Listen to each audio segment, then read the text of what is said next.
3 pancadas de sino ecoam pela rua de pedras, uma figura de preto surge da névoa, com uma lanterna e um sino de bronze. Rezem pela alma de Lady Margaret de Montfort. Venham ao funeral na igreja de Saint-Denis. O grito corta o silêncio da madrugada parisiense do século XIII. Este homem não é padre nem coveiro. Ele é um arauto da morte, um profissional do luto, cujo trabalho era transformar cada morte num espetáculo público de sofrimento. Os Criers of the Dead, ou arautos da morte, representavam uma das profissões mais macabras e fascinantes da Idade Média.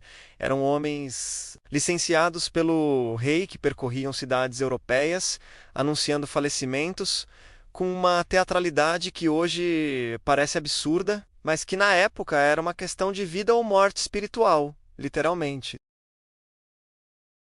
Tudo começou no reinado de Filipe Augusto. Em Paris, a cidade crescia e as mortes precisavam ser comunicadas de forma organizada. Os arautos eram funcionários oficiais, como os que gritavam os preços do vinho ou as proclamações do rei. Mas estes se especializaram no negócio da morte, com protocolo rígido. O uniforme era sempre o mesmo: manto preto alugado, capuz cobrindo o rosto e um sino sagrado pendurado no pescoço. O sino não era um acessório qualquer. Cada um era batizado com água benta e abençoado na igreja. Acreditava-se que o som desses sinos espantava demônios e guiava a alma do morto direto para o céu, evitando o purgatório. A hierarquia social se refletia até nas badaladas: uma pancada para plebeus, 2 para nobres e clérigos, 3 para a realeza. O arauto parava em cada esquina, tocava o sino um número de vezes, certo? E gritava a fórmula: nome, posição social, local do funeral, e sempre terminava pedindo orações pela alma do morto. O pagamento variava muito. Famílias ricas pagavam o equivalente a uma semana de trabalho de um artesão. A classe média, 1/3 disso. Os pobres pagavam uma miséria que mal cobria o aluguel do manto. Muitas vezes os arautos faziam caridade, anunciando mortes de indigentes de graça, acreditando que isso lhes garantiria o perdão de seus próprios pecados. Nas áreas rurais, eles eram conhecidos como bellmen. Além de anunciar, eles guiavam procissões noturnas com tochas, entoando salmos. O sino se tornou o primeiro som que os moradores ouviam quando alguém morria, criando uma atmosfera de luto coletivo. Mas por que tanto drama? A resposta está na mentalidade medieval sobre o purgatório. A Igreja Católica ensinava que as almas pagavam por seus pecados antes de ir para o céu. Quanto mais orações e missas em nome do morto, menor o tempo de sofrimento. Isso transformou funerais em investimentos espirituais. As famílias gastavam fortunas para literalmente comprar a salvação de seus entes queridos. Os arautos eram só o começo. Havia uma indústria do luto, com chorões profissionais, carregadores de tocha e até atores contratados para representar a dor da família. O historiador Ian Mortimer documentou um funeral em Londres que reuniu quase 32 mil pobres, todos vestidos com roupas novas e alimentados por 3 dias, tudo pago pela família do morto.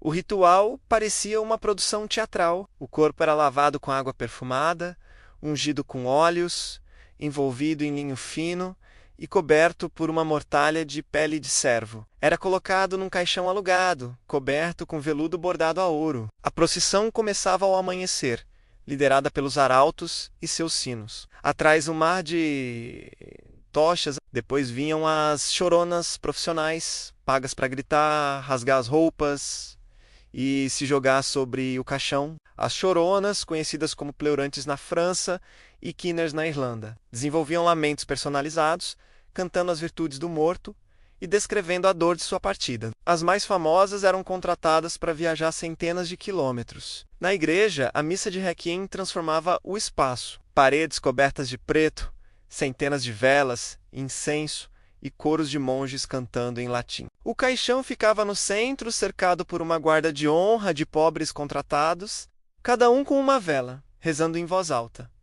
No cemitério, o espetáculo atingia o clímax. O padre cavava uma cruz na terra enquanto os sinos de todas as igrejas da cidade tocavam juntos. O caixão era baixado lentamente e os chorões atingiam um pico da performance, alguns desmaiando de tanto gritar. Lâmpadas de óleo ficavam acesas ao redor da sepultura por 40 dias para proteger a alma dos demônios.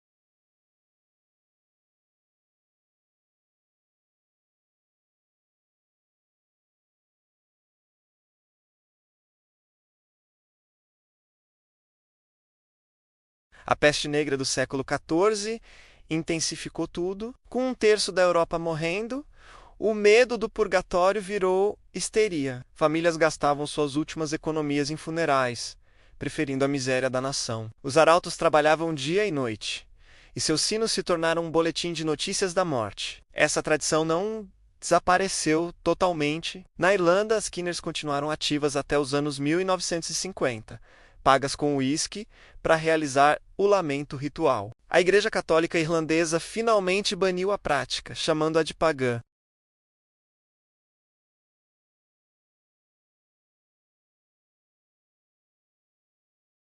E hoje, nos Estados Unidos, os custos funerais subiram 20% desde 2020, chegando a $9.000 em média. Já existem pacotes de luto performático para funerais de celebridades, com atores contratados para chorar em frente às câmeras, um eco direto dos chorões medievais. No Brasil, funerais temáticos com drones e influenciadores digitais transmitindo ao vivo estão em alta. O paralelo com o espetáculo medieval é impressionante. Mais ostentação, mais audiência, mais likes.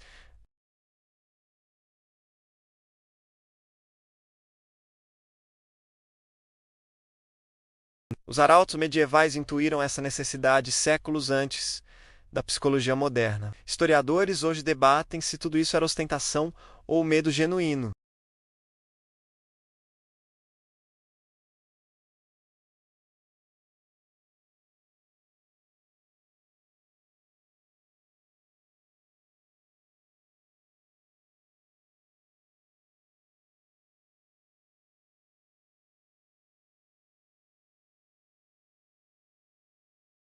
A profissão dos arautos da morte nos mostra como sempre buscamos dar significado à finitude. Eles eram psicólogos primitivos, performers sociais e guias espirituais. Seus ecos persistem em cada obituário compartilhado, cada funeral transmitido ao vivo, cada perfil memorial que mantém viva a lembrança dos que se foram. A tecnologia mudou, mas a necessidade humana de transformar a morte em um ritual coletivo e o silêncio no som da memória. Essa permanece a mesma. Os sinos ainda ecoam, agora digitais, nos lembrando que honrar nossos mortos é uma forma de afirmar nossa própria humanidade.